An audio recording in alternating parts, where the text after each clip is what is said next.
చంద్రబాబు నాయుడు గారి ఆలోచనలు చాలా అవుట్డేటెడ్గా ఉన్నాయి. మొన్న పార్లమెంట్లో డీలిమిటేషన్ బిల్లు వీగిపోయింది.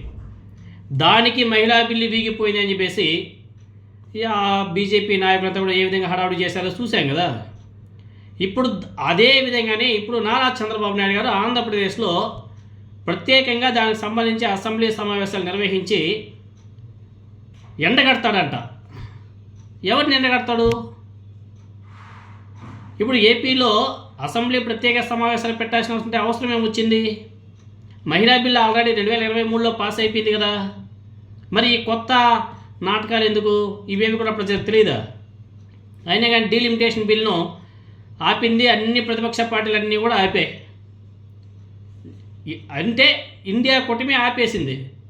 దానికి ఆంధ్రప్రదేశ్లో నారా చంద్రబాబు నాయుడు గారు అసెంబ్లీ సమావేశాలు పెట్టి దాని గురించి మేము ప్రశ్నిస్తామంటే ఇండియా కూటమికి ఆంధ్రప్రదేశ్లో దిక్కు లేదు కదా. ఆ పార్టీకి జీవమే లేదు కదా.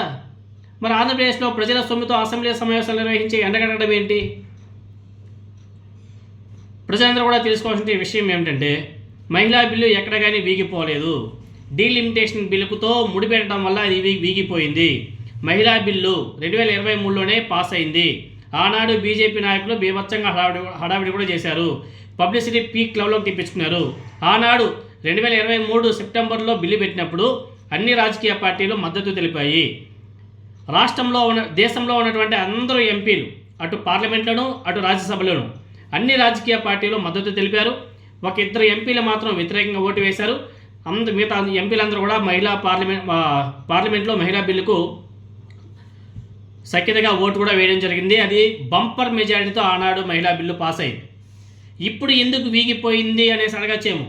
ఇప్పుడు ఆ వీగిపోయింది డీలిమిటేషన్ బిల్లుతో మహిళా బిల్లును యాడ్ చేసి పెట్టి అలా పెట్టడం వల్ల అది వీగిపోవడం జరిగింది. ఒకవేళ ఈ కూటమి ప్రభుత్వానికి ఈ ఎన్డీఏ ప్రభుత్వానికి చిత్తశుద్ధి ఉంటే ఓన్లీ మహిళా బిల్లును మాత్రమే ప్రవేశపెట్టమని చెప్పండి. డీలిమిటేషన్తో సంబంధం లేకుండా ఎందుకు పాస్ అవ్వదు? దానికి సంబంధించి నారా చంద్రబాబు నాయుడు గారు ఆంధ్రప్రదేశ్లో అసెంబ్లీ సమావేశాలు పెట్టి మాట్లాడాల్సిన అవసరం ఏమొచ్చింది? ప్రజల సొమ్ముని ఎందుకు అంతా వృధా చేస్తున్నాడు నారా చంద్రబాబు నాయుడు గారు? దీనికి మాత్రం సమాధానం చెప్పు. ఈ నెలలోనో లేకపోతే నెక్స్ట్ మంత్ మొదటి వారంలో దీనికి సంబంధించి అసెంబ్లీ సమావేశాలు నిర్వహిస్తారంట.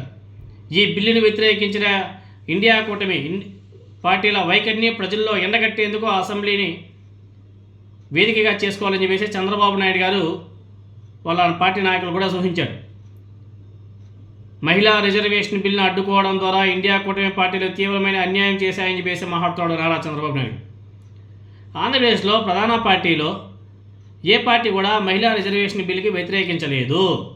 YSR Congress party, Janasena party, Telugu Desam party ఈ మూడు ప్రధాన పార్టీలు బిల్లుకు మద్దతు కూడా తెలిపాయి. ప్రతిపక్షంలో ఉన్నటువంటి జగన్మోహన్ రెడ్డి గారు సైతం మహిళా బిల్లుకు ఆమోదం ఆయన యాక్సెప్ట్ చేశాడు. జగన్మోహన్ రెడ్డి గారు స్పందించిన తర్వాతే పవన్ కళ్యాణ్, చంద్రబాబు నాయుడు గారు కూడా స్పందించారు. ఇక ఆంధ్రప్రదేశ్లో కాంగ్రెస్ పార్టీ మరియు వామపక్ష పార్టీ వాళ్ళకి సంబంధించి కనీసం ఉనికి కూడా లేదు. ఆయా పార్టీలు ఎన్నికల్లో డబుల్ డిజిట్ సీట్లు కూడా సాధించాలంటే మరో 20 సంవత్సరాలు 30 సంవత్సరాలు పట్టచ్చేమో. ఈ నేపథ్యంలో ఆంధ్రప్రదేశ్లో ఉనికిలో లేని ఇండియా కూటమి వైఖరిని అండగట్టడానికి అసెంబ్లీ సమావేశాలు ఏర్పాటు చేయవలసిన అవసరం ఏమొచ్చింది అనేది సామాన్యుల యొక్క ప్రశ్న. ఎందుకంటే బలమైన పార్టీలు ఏవైతే ఉన్నాయో అన్నీ కూడా మహిళా బిల్లుకు మద్దతుగా ఇచ్చినప్పుడు ఇక్కడ ప్రజలకు కొత్తగా వివరించాల్సిన అవసరం ఏమొచ్చింది? నిజానికి 2023 సెప్టెంబర్లో నాటి స్పీకర్ తెలిపినటువంటి వివరాల ప్రకారం ఒకరోజు శాసనసభ నిర్వహణకు 53 లక్షల రూపాయల వరకు ఖర్చు అవుతుందంట. ఒకరోజు సభ నిర్వహణలో 1 నిమిషానికి అప్రాక్సిమేట్గా 88,802 రూపాయలు ఖర్చు అవుతుందనేసి చాలా స్పష్టం చేశారు. ఇదంతా కూడా ఎవరి సొమ్ము? ప్రజాధనమే కదా. ప్రజాధనం కాబట్టి ఇటు పరిస్థితుల్లోనూ దీన్ని వృధా చేయకుండా సద్వినియోగం చేయాలని చెప్పేసి ప్రతి ఒక్కరు కూడా అనుకుంటారు.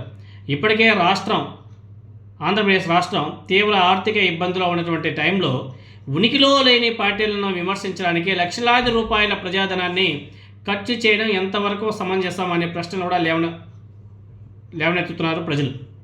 ఇదిలా ఉంటే రాహుల్ గాంధీ లోక్సభలో ప్రస్తావించినటువంటి 16 సంఖ్య తెలుగుదేశం పార్టీకి ఉన్నటువంటి ఎంపీల సంఖ్యను సూచిస్తుంది.